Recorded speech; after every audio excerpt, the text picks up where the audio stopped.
আচ্ছা, অলরেডি কিন্তু রেকি ইত্যাদি হচ্ছে, ঠিক আছে? রুশো সাহেব রেকি করছেন। তিনি মেগাস্টার শাকিব খানেরই পরবর্তী ছবি, সেটা হচ্ছে রকস্টার। বন্ধুরা, এত প্রিন্স নিয়ে আপডেটস আছে এবং শুধু আপডেটস নয়, এত হাইপ আছে প্রিন্স নিয়ে যে অন্য কিছু নিয়ে হয়তো কথাই বলতে পারছি না আমরা। আমরা হয়তো এড়িয়েই যাচ্ছি, আমরা হয়তো দেখতেও পাচ্ছি না, এরকম একটা ব্যাপার হচ্ছে।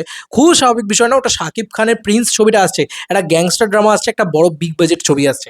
তো সেখানে দাঁড়িয়ে অন্য কোনো ছবিটার হাইপই থাকবে না হয়তো। কিন্তু শাকিব খানের ওখানেও একটা ডিফারেন্ট লুক থাকবে।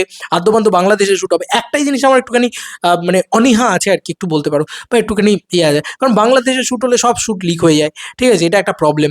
এবং আরো একটা প্রবলেম হচ্ছে যে আ মানে বাংলাদেশে না ওই কোয়ালিটিটা অ্যাচিভ করা যায় না। কিন্তু এই ডিরেক্টর, এই টিম, রকস্টারের যে টিম, তারা কিন্তু পুরোপুরি বাংলাদেশেই শুট করবে এটা ডিসাইড করে ফেলেছে এবং বাংলাদেশে রেকি ইত্যাদি করে ফেলেছে শাকিব খানকে নিয়ে। একটা বড় ছবিই করছে তারা। এবং সেখানে সিনেবাজের তরফ থেকে যে আপডেটটা রিসেন্ট টাইমসে উঠে আসছে, এটা কিন্তু একটা ভয়ানক আপডেট। কীরকম আপডেট?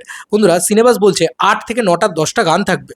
মানে এটা হচ্ছে রকস্টারের আপডেট। মানে সাইয়ারা লেভেলের একটা সিনেমা হয়তো হতে চলেছে, বা আশিকি 2 লেভেলের একটা সিনেমা হয়তো হতে চলেছে।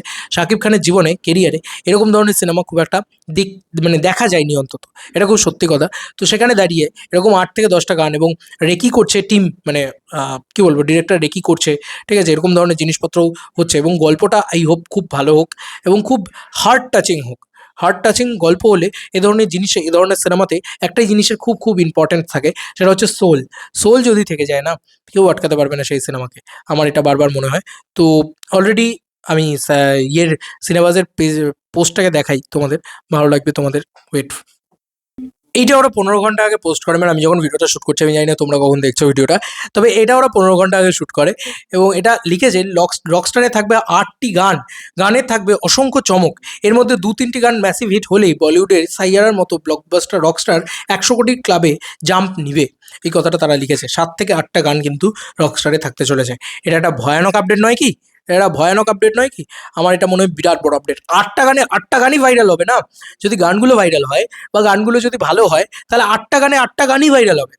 এবং রোমান্টিক ছবিতে একটা বড় বিষয়, বা এরকম ধরনের সিঙ্গিং ছবিতে একটা বড় বিষয়, গান ভাইরাল হওয়া। এবং সেটা খুব ইজিলি হয়েও যায় হয়তো। আমার এটা বারবার মনে হয় খুব ইজিলি হয়েও যায় সেটা। যে কারণে কিন্তু আরো ভালো লাগবে আমার মনে হয়। এবং যেভাবে তারা বাংলাদেশে করছে, গান যদি ভাইরাল হয় ১০০ কোটি টাকার বক্স অফিস, মানে এটা যদি সম্ভব হয় যে প্রিন্স ১০০ কোটি টাকা মারলো, রকস্টার ১০০ কোটি টাকা মারলো। এরকম যদি করতে পারে শাকিব খান, যে ১ বছরে ২০০ কোটি টাকার ওপেনিং, সরি ১ বছরে ২০০ কোটি টাকার অল টোটাল বক্স অফিস, তাহলে আমি বলছি শাকিব খান অন্য উচ্চতায় চলে যাবে। এটা নিয়ে কোনো সন্দেহই নেই। এটা নিয়ে কোনো সন্দেহ নেই যে ২০০ কোটি টাকার কালেকশন যদি একটা বাংলার নায়ক করে ১ বছরে, ওর ধারে বারে আর কেউ থাকবে না। ঠিক আছে? শাকিব খান একটা, কি বলবো, একটা মানে অন্য উচ্চতায় চলে যাবে। অন্য উচ্চতা মিনস অন্যই উচ্চতা। ঠিক আছে? গোটা পৃথিবী জুড়ে বাংলার সবচেয়ে বড় নায়ক এখনো অবধি শাকিব খানই, এবং তার থেকেও বড় উচ্চতায় কিন্তু চলে যাবে। কারণ এখনো অবধি বছরের সবথেকে বেশি বক্স অফিসটা শাকিব খানের হাতেই রয়েছে। এবার তার থেকেও আরো ভয়ানক উচ্চতা এবং এমন একটা জায়গায় চলে যাবে যেখানে ধরা ছোঁয়ার বাইরে চলে যাবে শাকিব খান। দেখা যাক সেটা সম্ভব হয় কিনা। আমার এই রকস্টার ছবি নিয়েও যথেষ্ট এক্সাইটমেন্ট আছে। একটা কারণেই আছে, এটা হচ্ছে ভালো গান, ভালো ইয়ে, শাকিব খানের ওরকম লুক, শাকিব খান এরকম ধরনের ছবি আগে করেনি। এবং আমার খুব ভালো লাগে শাকিব খানকে, এই কারণেই ভালো লাগে যে শাকিব খান না কোনো কনসেপ্টকে রিপিট করে না।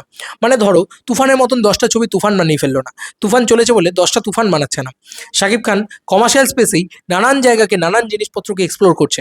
এই শাকিব খানই কিন্তু বাংলাদেশের ফিল্ম ইন্ডাস্ট্রির যে গ্রোথ, বা বাংলাদেশের ফিল্ম ইন্ডাস্ট্রির যে কমার্শিয়াল লাইনটাকে একটা ওপরের দিকে নিয়ে যাওয়া, এটাকে কিন্তু শাকিব খান একা কাঁধে ধরে রেখেছেন এবং ভালোভাবে করে যাচ্ছেন। স্যালুট টু হিম তার জন্যে তাকে। এবং বাংলার সবথেকে বড় নায়ক, তো তাকেই বলা উচিত এবং স্বাভাবিক বলা উচিত বা ভাবা উচিত যে বাংলা ছবির জন্য অলওয়েজ ভেবে যাচ্ছে যে আরও কী করে বড় করা যায় বাংলা ছবিকে। এবার সত্যি বলছি, যদি ২০০ কোটি টাকার নায়ক শাকিব খান হয়ে যান, আহ, কে বলতে পারে কালকে বাজেটটা বেড়ে হয়তো ৩০ থেকে ৩৫ কোটি টাকা হয়ে গেল শাকিব খানের ছবির। চলো বন্ধুরা, নতুন কোনো ভিডিওতে দেখা হবে। বাই।